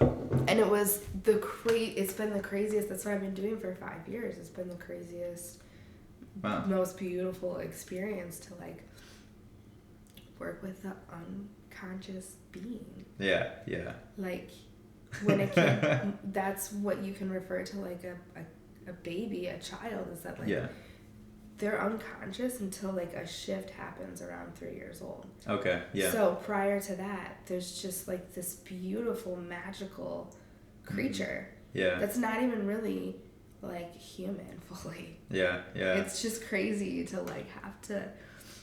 And so you started that right before Roz was born? Or right? Yeah. Okay. A couple years before Roz was born. Gotcha. Did that influence your decision to have Roz? I already wanted to have a baby, so like I kind of knew that I was going to at some point. Yeah, yeah. But learning, my position was at a Montessori school, so then I got certified to teach birth through 3. Yeah. In a Montessori philosophy radically changed how I taught. I was like, oh, I actually like fit in here. Yeah. I don't have to be a performative teacher. Yeah. I can actually sit back and do what I've always wanted to do, which is to be more of like a scientist and a psychologist. Okay. And watch these children. Yeah, yeah. Unfold. Because I haven't done a lot of teaching myself, like I just started teaching like piano lessons fairly recently, and like 6-year-old and 11-year-old kind of thing, and then this guy, the 11-year-old I'm teaching right now is like pretty proficient, so I'm like, and like I've never taught an 11-year-old, like I'm on my 3rd lesson tomorrow, right?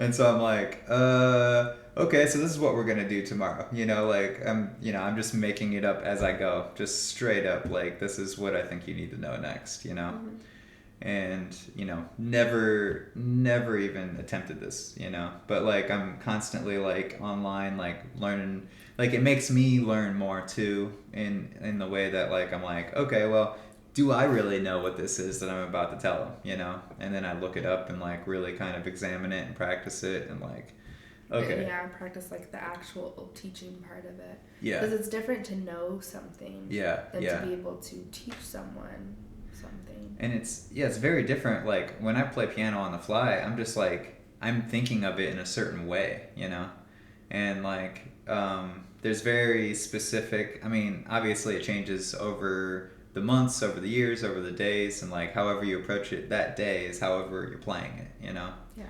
And so it's very like... Are you self-taught? Mostly, yeah. Like, I had a couple, like 2 days worth of piano lessons back in college. Nice.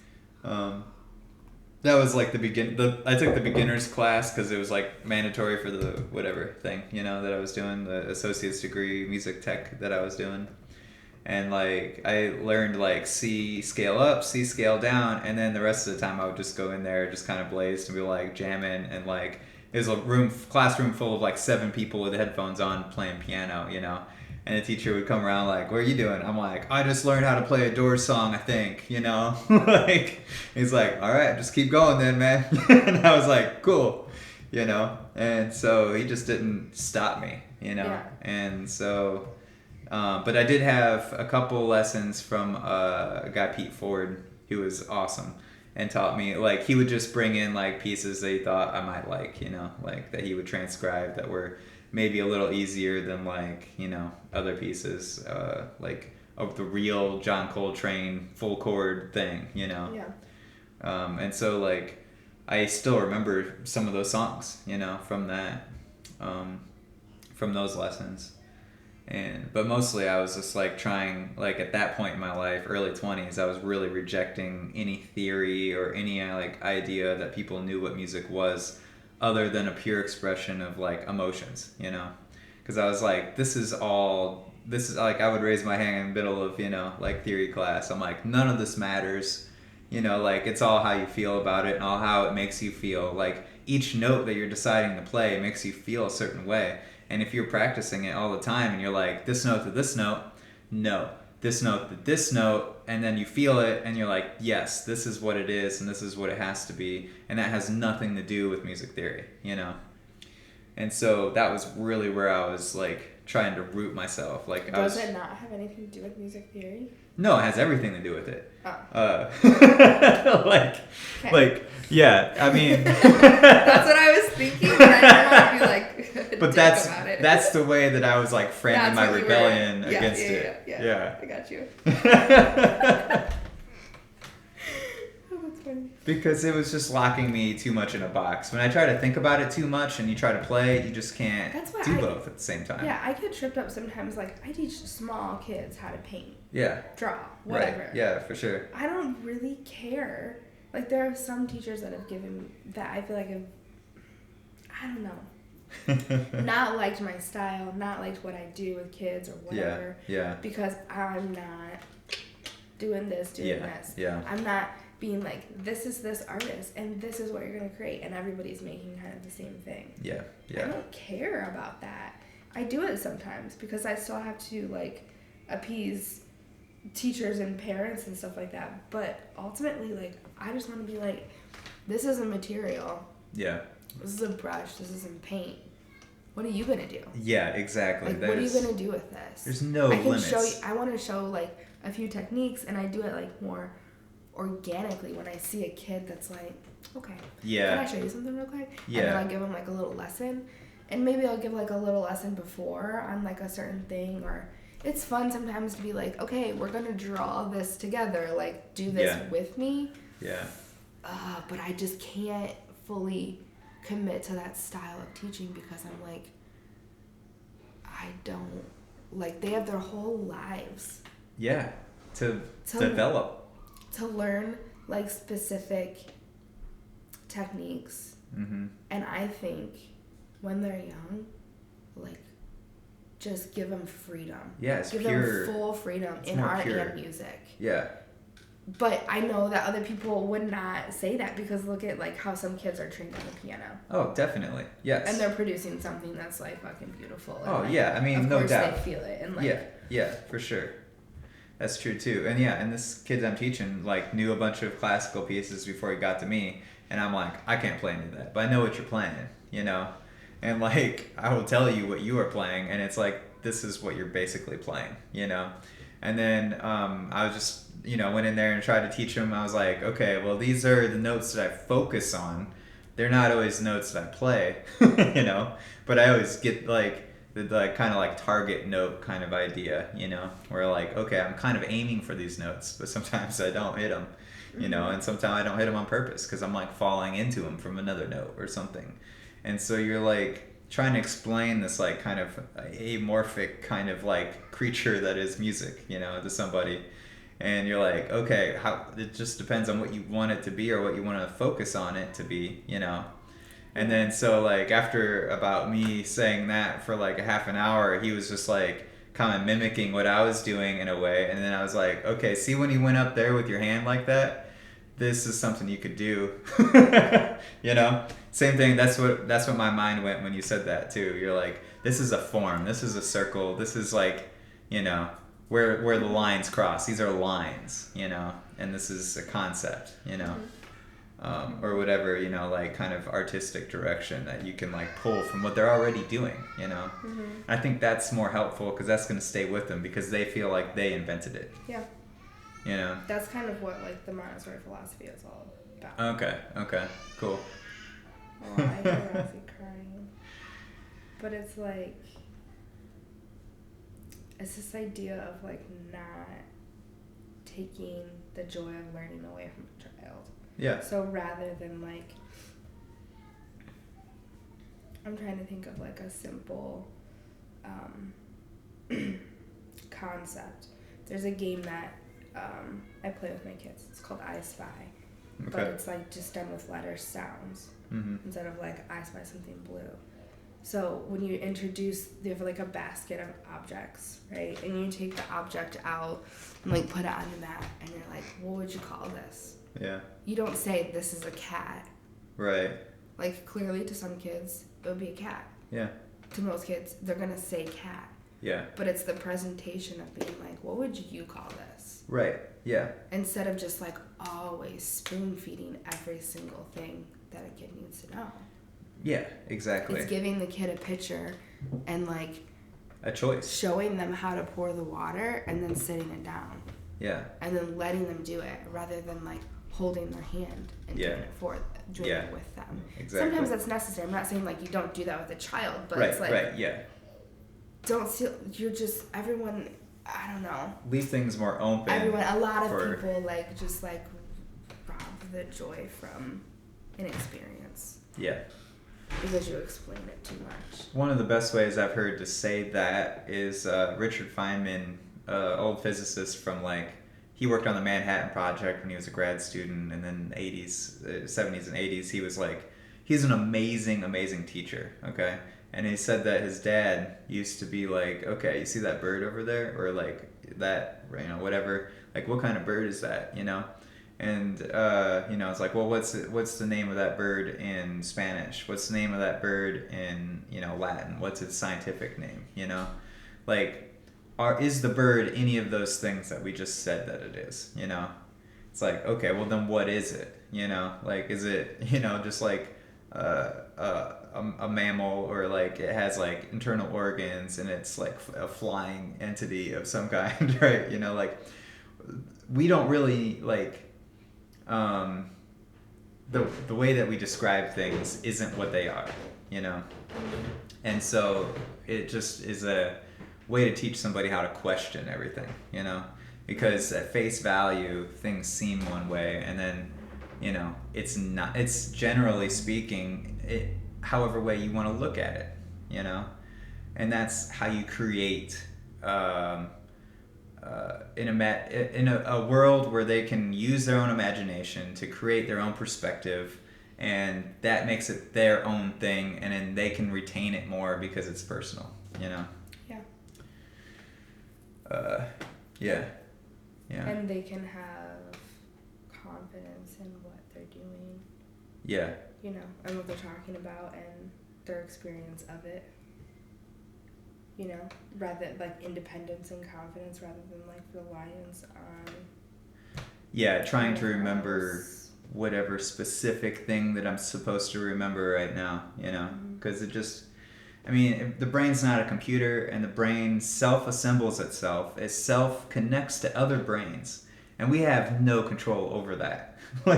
And it learns by itself as well. And for us to try to get in the way of the brain actually doing what it does already, it absorbs everything that's around it. All we have to do is just feed it stuff, and be like, oh, what do you think about this? This is pretty wild, Mm-hmm. I'm not telling you anything about it, but like I'm telling you this exists, you know. Mm-hmm. And what do you want to do with it, you know? Because that's when you have I mean, especially children and things like that, where they don't have any context for it. I mean, that's where new ideas form. That's where new like bonds to like subject matters form, and like, um, yeah, I mean, it's arrogant of us to think that we can teach anybody anything. That most of the time, I think, in ways we can, obviously, you know. Like we teach them how we've done it, or how our culture does it, or what's expected of us inside the culture. Then are we always teaching?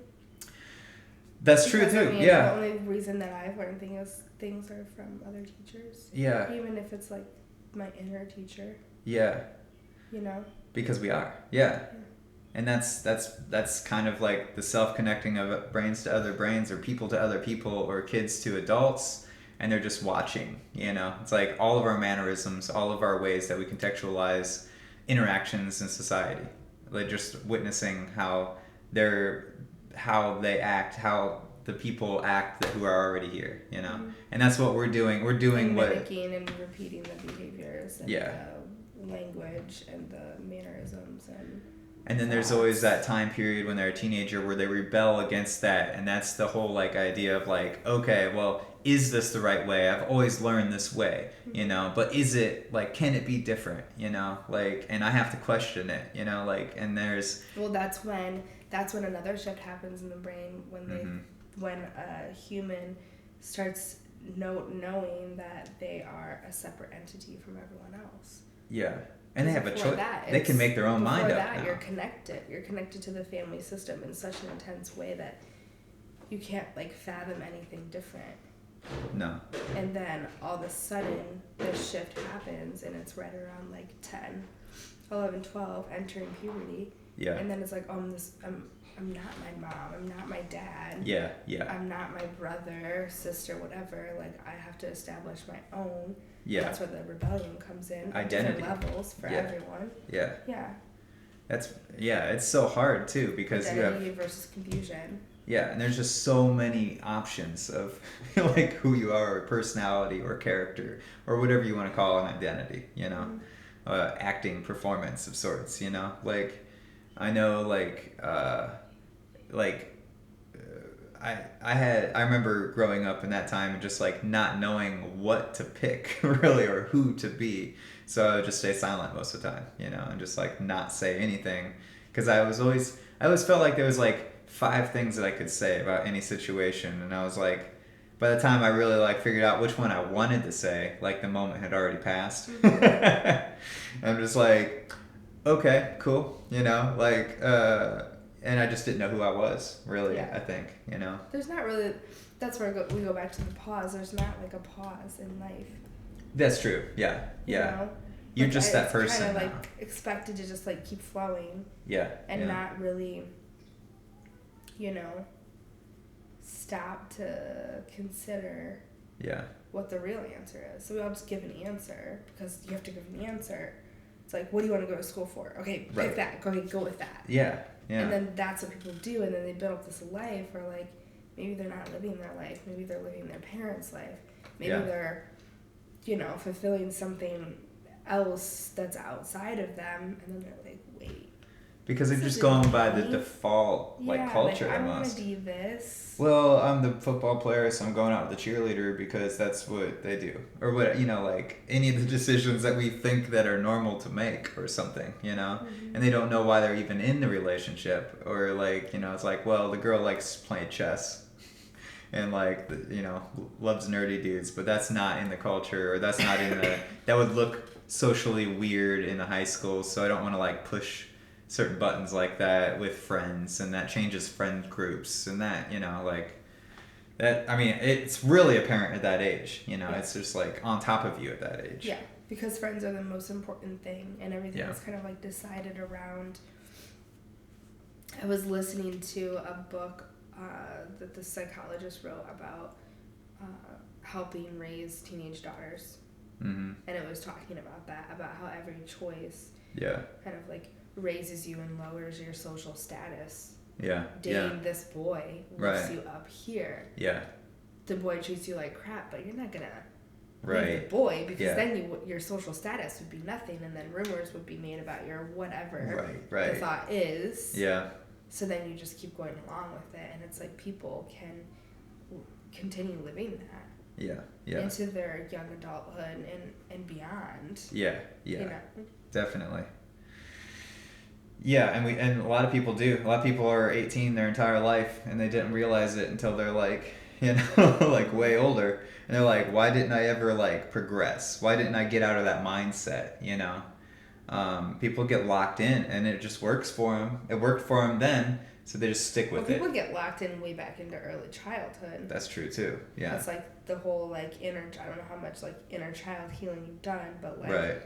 you know, the thought that you can like take all of your actions and all of your like perceptions in the world back to when you were a young child, and little moments, like you said, of like kind of like keeping kids in line, whether it's by the parents or society, ways that you should be, ways that you should talk, whatever, like then creates who you are. Right. Like I was thinking today, because at school I noticed Rosie was having this like thing happen for her where she's really realizing that like people are her friends, right? And people can choose not to be her friend. And so if she's like used to a certain child walking down the hallway with her because they're friends, right, and they hold hands and they walk down the hallway, well, if that friend is like, yeah, I'm not walking down the hallway with you today, done, going on, then she was like distraught. She was like, I don't have any friends. I don't have any friends. And she couldn't. She just laid on the ground until another teacher came over and had to like help her through it and say like, she's still your friend. She just didn't walk with you today. Yeah. And I heard Rosie literally say, oh, she's still my friend? And the teacher was like, yeah, you can just walk down there and talk to her. Yeah. And she was like, okay. So then she got up and she was fine. Wow. But, okay, so what would happen if that teacher didn't interact with her? What if a different teacher interacted with her and was like, yep, sorry. Yeah. She's not your friend. Sometimes people aren't friends, you know? You know, that's a logical response, too, you know? But, yeah. Logical response, but then her reality is different. Yes. From that moment on. Yeah. Of, like, what she thinks friendships are and aren't. And even, like, object permanence at an earlier age than that, you know, it becomes established. And then even like, that whole idea of like, who's my friend, and like I have to hold on to them or they're gonna be gone, or like that whole like idea too. Because that's when it starts like kids like latch on to certain people, and it's like, well, you're my friend, so you're not their friend. Yeah. And that's and like my friend, and then it gets bigger and like, oh, this is a friend group. Yeah. And like, you're invited, and then if you're not invited, what happens to your self-esteem and like? And then, I think high school is like toxic. It's just like straight up toxic from the teachers all the way through.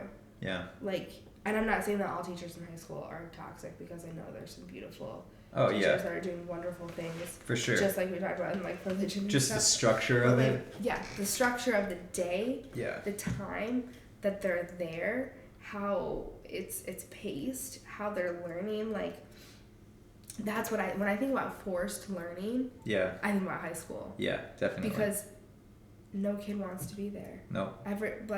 The only kids that really want to be there are the ones that are at the top of their class and are striving for something beyond high school.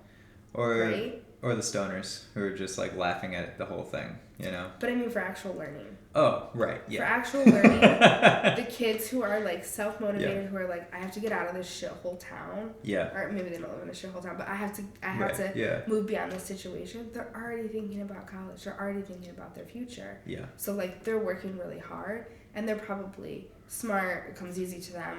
It's moving through, right? Right, yeah. But the vast population is just like, they just want to be around friends. Yeah. They just want to be active and like doing whatever activity, whether it's sports or music or drawing or whatever. They just want to be, you know, definitely expressing and doing, like, I don't know. I just feel like the system is so apt. It could be so much more I think that it could be more focused on the relationship aspect Yes. Of life. Yes. In general. Yes. Relationship with your body, Yes. relationship with yourself, relationship with others. Yes. Relationship Because with the that's world. the main thing that's happening. Yeah. All the time. Yeah. And if you don't get that, you never get that, you're not going to get the whole rest of the thing. Well, it's almost like everyone goes through high school and then like the 20s, everyone's like fucking healing from high school. Yeah, yeah. Like everyone's going to therapy and people are like drinking to cope, and then they have to deal with like, okay, I need to maybe drink less, and like. Yeah, for sure. You know, like your 20s are just like healing from this chaotic time. Yeah. Because parents don't know how to. No, and really manage or connect with teenagers. And parents are like, well, I went through it. It's called sophomore. It's called freshman. It's like a thing that like feels it's tradition. You know, it's like what we all did. You know, but like really, how long has that tradition even been here? You know, like 100 years. Right. You know, like longer than you can remember. So automatically. And that like not everyone goes through it. Yeah, that's true too. You know? Yeah. Like I remember hearing a long time ago, I heard a story on NPR about this woman who was a truck driver, single mom, raised her kids basically on the road, homeschooled them. Cool. And this girl who literally was homeschooled by her mom, like living the life of a truck driver, traveling around with her mom, was accepted to Harvard. Nice. And the interview was like, how do you feel about all this? You know, like what?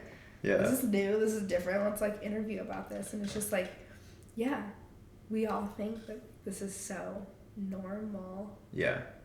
But it's actually just fucked up. Yeah, it definitely is. That's because we had no idea what we were building when we built it, and it's built on this predication of like. It's outgrown it. Like yeah. The population, the kids, the life, like.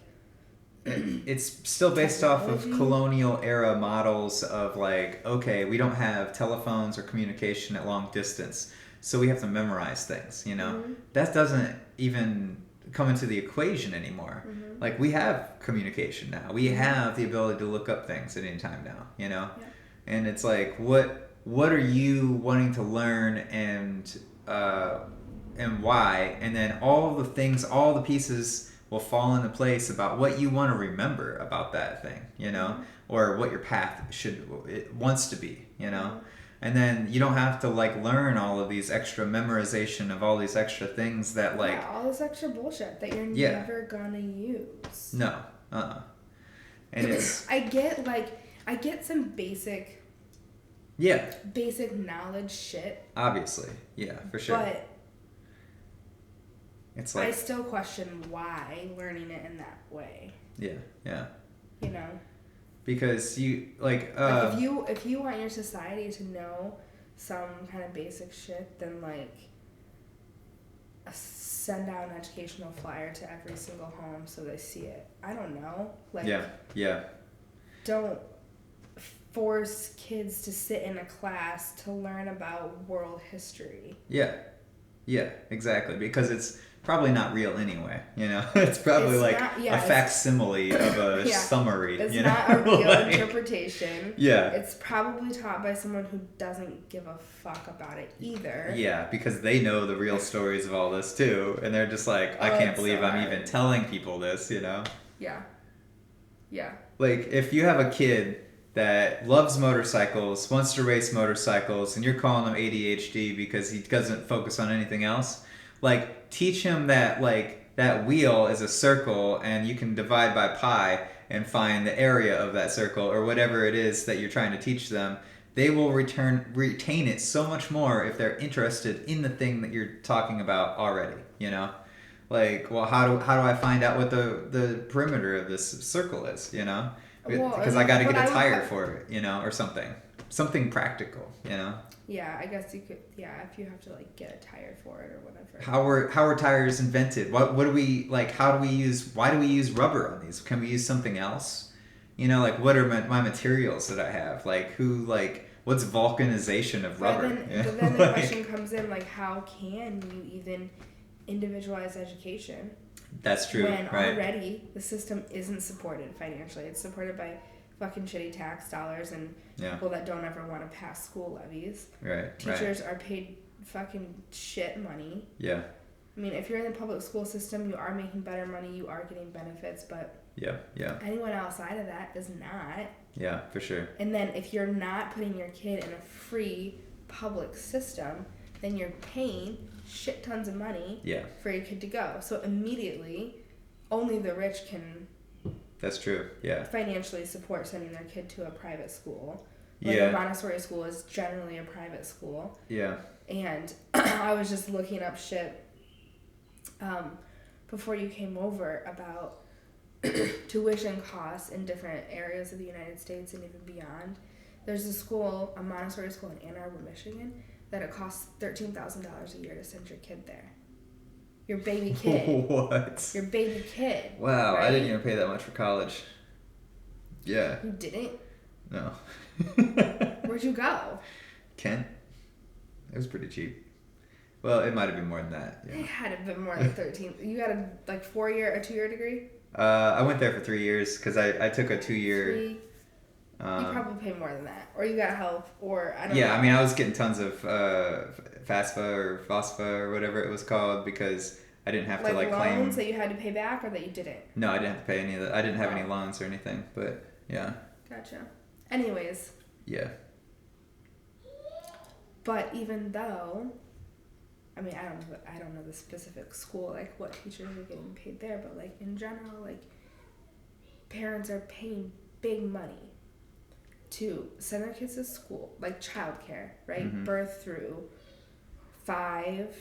You're paying big buttloads of money to get your child taken care of by a nanny, like a private nanny, or putting your kid in daycare or whatever. Even a low grade, simplistic daycare can cost, I don't know, $200 a month, which I mean isn't bad, but doesn't seem like a lot to a lot of people, but to most people, that's a lot. $200 a month, like that's substantial. Yeah, it's a substantial amount of money. Yeah, and that's not adding in any other cost of a child. Yeah, for sure. Right. For sure. Especially babies, diapers, all those things that you have to buy kids. Yeah. Yeah. So I mean, it's just fascinating because in some countries there's free childcare. Yeah. In some countries, in Sweden, you can take like a year off of work after you have a baby. Definitely.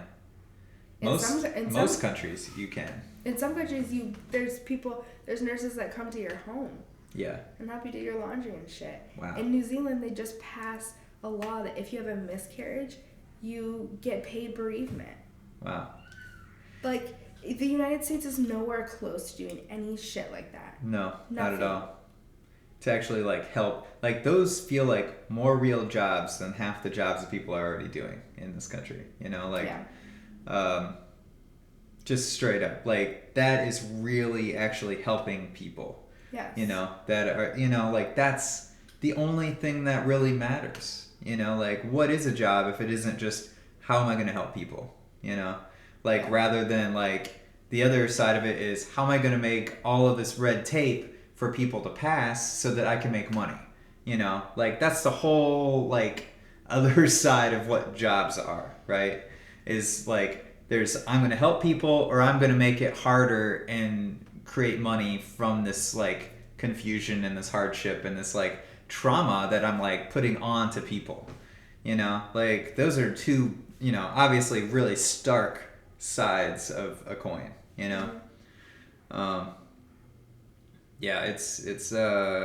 it's really, really apparent. It's ramped up dramatically in the United States in the last 30 years, But I think that people are becoming aware of it again, and I think that this type of thing happens in cycles, as far as it doesn't everything. Yeah. It's just a freaking cycle. Yeah. You go back around again. Yeah, and once it gets too far in one direction, it starts coming back around. Doing something. Oh, yeah, I must be. I looked at it not that long ago. Device out of storage. Okay. Well, we're out of time. That's cool. I mean, yeah, there's a lot of cool stuff in there, We're still being recorded right now, I think. I hope so. Watch this whole thing that have been recorded. That'd be fun. Yeah, I got it. It's still on here. Awesome. Nice. Yeah, and generally speaking, I put like weird like free videos at the end of the podcast that just say like "Thank you for watching, like and subscribe." You know, like as kind of an outro, little extra 10 seconds on the end there. You know. But yeah, I think there was a lot of really cool stuff there.